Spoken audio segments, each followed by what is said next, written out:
네, 그러면 현재 시간 1시 31분 지나고 있고요. 저희 오후 상황실에서 한번 시장 점검해 보도록 할게요. 하창원 본부장과 함께하겠습니다. 어서 오세요. 네, 안녕하십니까.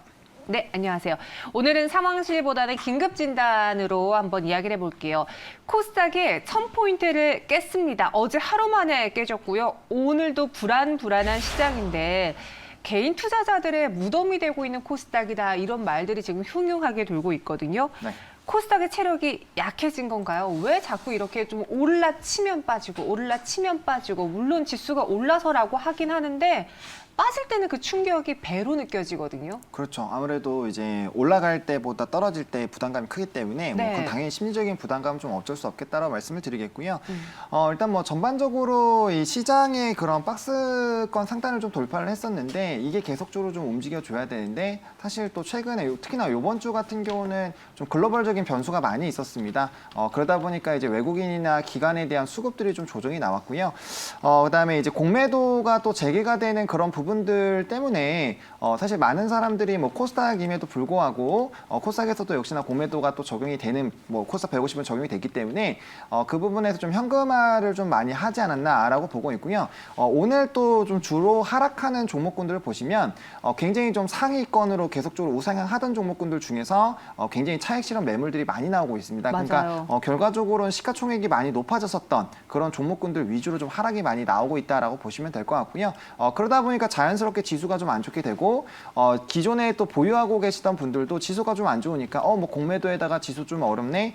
이 거래일 동안 어렵다고 막 이런 생각을 하면서 이제 또 이제 차익 실현을 그냥 해버리시는 그런 흐름들이 나오다 보니까 이게 기존에 좀 어려웠었던 그 시절부터 끌어오셨던 분들은 사실 편안하게 차익 실현을 하실 수가 있지만 최근에 이제 진입하신 분들 같은 경우는 굉장히 좀 힘든 시장이 좀 연출이 되고 있는 게 아닌가라고 말씀을 좀 드려보도록 하겠습니다.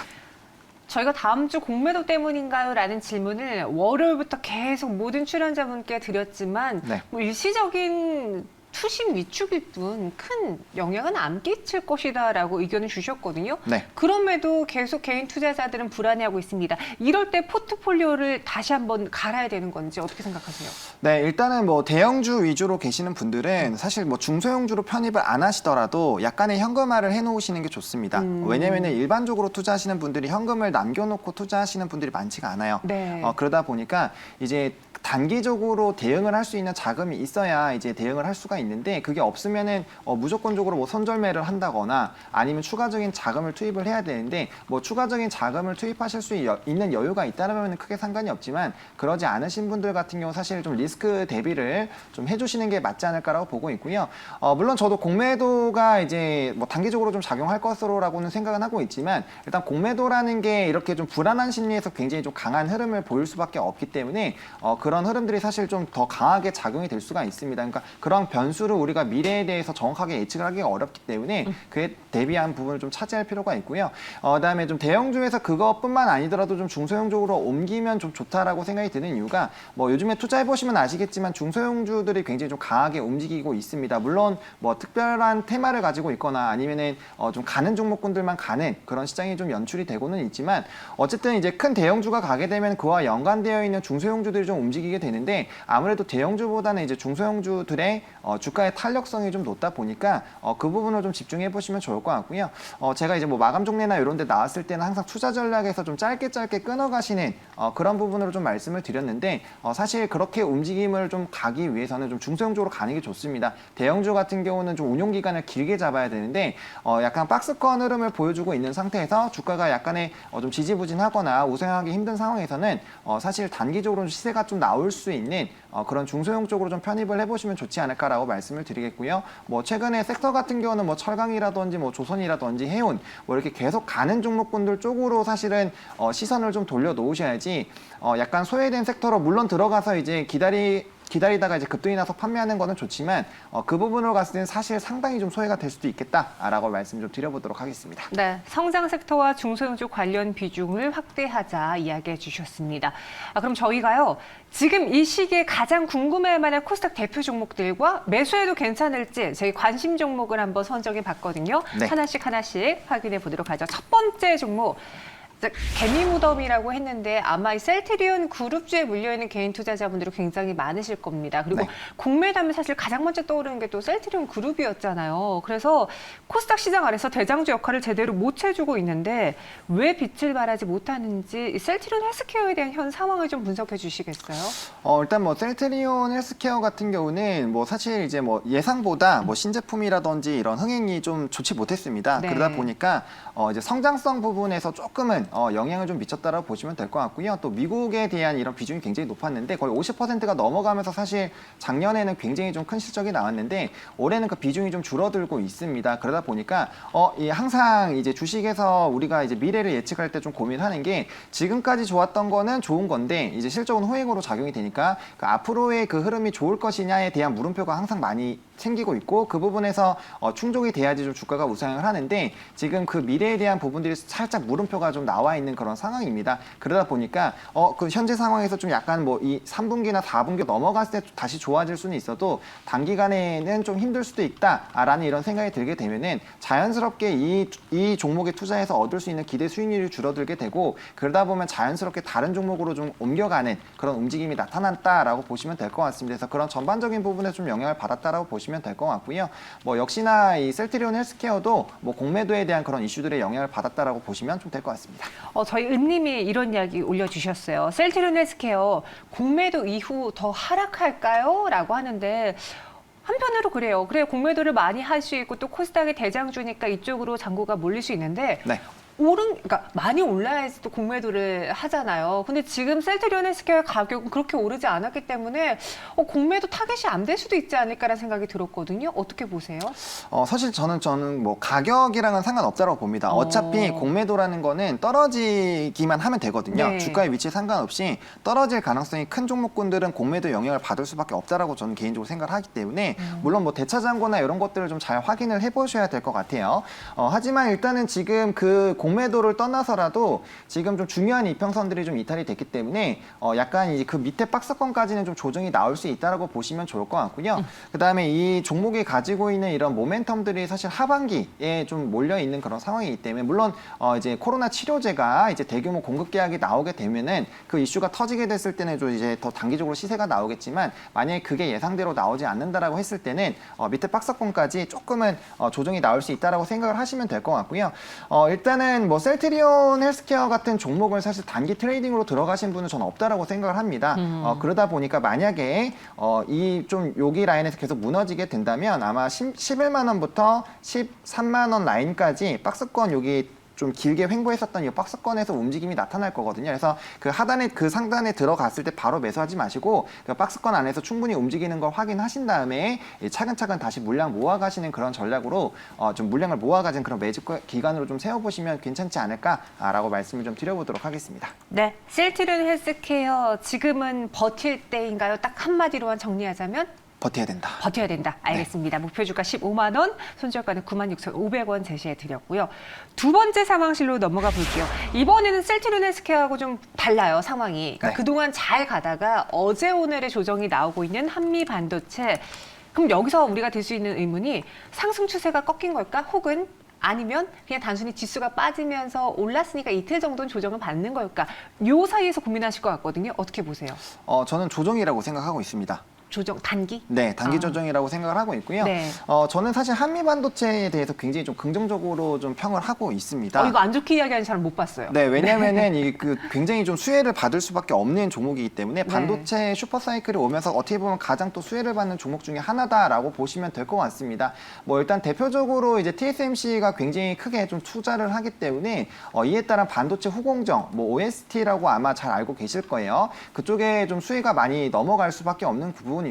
후공정 쪽에서 이제 한미 반도체는 굉장히 좀 좋은 이슈를 좀 가지고 있습니다. 일단 크게 두 가지를 좀 가지고 있는데 뭐 비전 플레이스먼트라는 것과 이제 EMI 실드가 있습니다. 두 개 다 전 세계 1위다라고 보시면 될 것 같고요.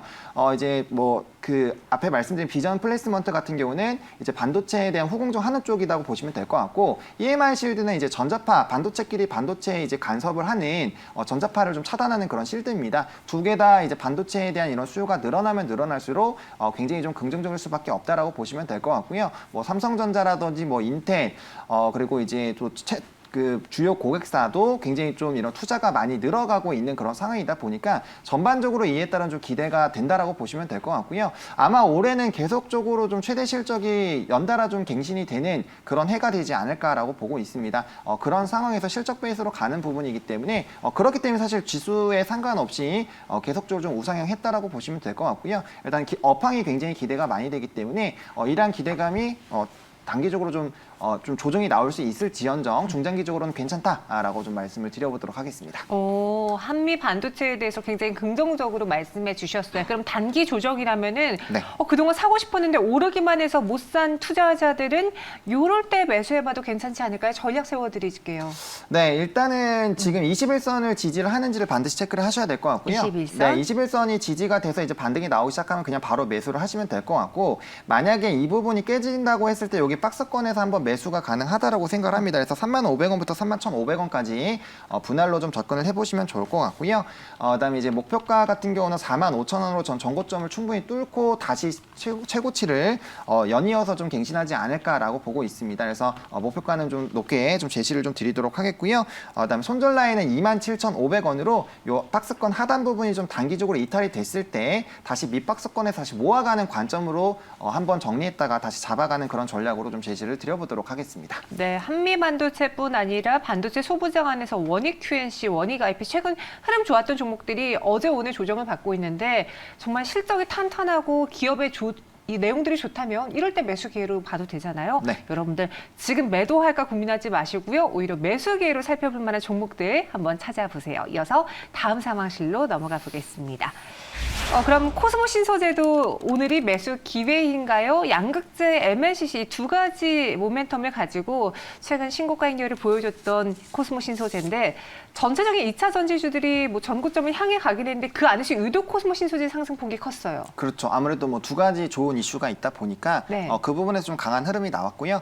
또 뭐 2차 전지는 사실 뭐 부정적인 이슈도 있고 뭐 긍정적인 이슈도 있었는데 일단 2차 전지 그냥 그 섹터만 보시게 됐을 때 뭐 다양한 이슈들이 있었지만 어쨌든 이 산업은 성장을 할 수밖에 없습니다. 그걸 일단 보시면 될 것 같고요. 뭐 이제 각각의 그런 회사들이 뭐 자체 배터리를 하는 것도 단기적으로 부정적인 영향은 될 수 있지만 어쨌든 시장이 커지면 뭐 이제 관련된 종목군들의 이제 실적은 커질 수밖에 없기 때문에 그러니까 전체 파이가 얼마나 커지는지를 좀 보시면 될 것 같습니다. 근데 친환경적인 흐름들이 계속적으로 나타나게 될 것이고 내연기관차들이 계속적으로 이제 친환경차로 변경이 될 거기 때문에 뭐 이 부분에 대해서는 뭐 계속적으로 좀 긍정적인 흐름이 나올 수밖에 없겠다라고 보시면 될 것 같고요. 뭐 LNF라든지 이런 종목군들 조금 조정 나오고 있지만 오늘 뭐 LG화학 같이 좀 실적이 굉장히 잘 나온 그런 또 2차전지 관련된 종목군들도 주가에 좀 상승이 나오고 있습니다. 그러다 보니까 일단 실적에 대한 그런 부분들 좀 보시면 좋을 것 같고요. 그다음에 2차전지 관련된 종목군들도 어쨌든 앞으로의 전망이 굉장히 좀 긍정적인 상황이기 때문에 뭐 일단 조정이 나오시더라도 그렇게까지 크게 걱정하실 필요는 없지 않을까라고 말씀을 드려보도록 하겠습니다. 네, 그럼 코스모 신소재도 앞서 한미 반도체한테 했던 질문을 그대로 드릴게요. 네. 오늘이 매수 기회인가요? 이 종목도 역시나 지금 이제 단기 11선 일단 지지 나온지 체크를 해보셔야 될 것 같고요. 만약에 이 부분에서 지지가 나오면 저는 매수하셔도 된다라고 생각을 하고 있습니다. 그래서 충분히 좀 고점 대비해서는 좀 눌렸기 때문에 여기서 지지만 나오게 된다면 접근이 가능하고요. 만약에 이 라인이 깨진다고 했을 때는 그 전 라인 돌파했었던 라인 쪽으로 좀 내려가셔야 됩니다. 그래서 매수를 24,200원부터 25,000원까지 조금 더 눌렸을 때 좀 편안한 가격에 잡으시면 보다 더 끌고 가시기가 편하기 때문에 그렇게 보시면 될 것 같고요. 일단 목표가는 36,000원, 손절 라인은 22,000원 좀 제시를 드려보도록 하겠습니다. 네, 저희가 오늘 궁금한 게 많아서 질문이 이것저것 껴놓다 보니 우리 하창 본부장님 입에 모터를 달게 됐네요. 그렇죠. 네, 죄송해요. 코스모 신소재 일단은 10일 이평선 지지 여부를 확인하고 네. 깨지지 않는다면은 여러분 매수 기회로 보셔도 된다라고 이야기해 드렸습니다. 다음 종목은요. 이 종목 추세가 꺾인 건가요? 라는 질문이 나올 법한 MC넥스를 한번 볼게요. 시장에서 자동차 관련주, 자동차 자율주행, 자동차 수소차주 이런 테마주들의 분위기가 확 사그라들었거든요. 이유가 있을까요? 뭐 다들 아시겠지만 뭐 차량용 반도체 이런 품귀 현상 때문에 이 주문이 들어와도 만들질 못하니까 이게 이제 좀 부정적으로 작용을 하고 있다라고 보시면 될 것 같습니다.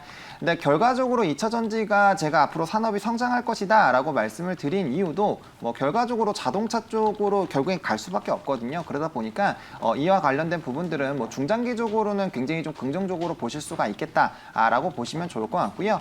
MC넥스 같은 경우는 아마 이제 카메라 모듈 쪽으로 굉장히 유명하시다라는 건 알고 계실 겁니다. 일단 뭐 스마트폰 쪽에 대한 좀 수요가 줄어들다 보니까 그 부분에서 조금은 영향을 좀 받았다라고 보시면 될 것 같은데 MC넥스는 차량용 쪽으로는 또 굉장히 또 성장을 많이 하고 있고요.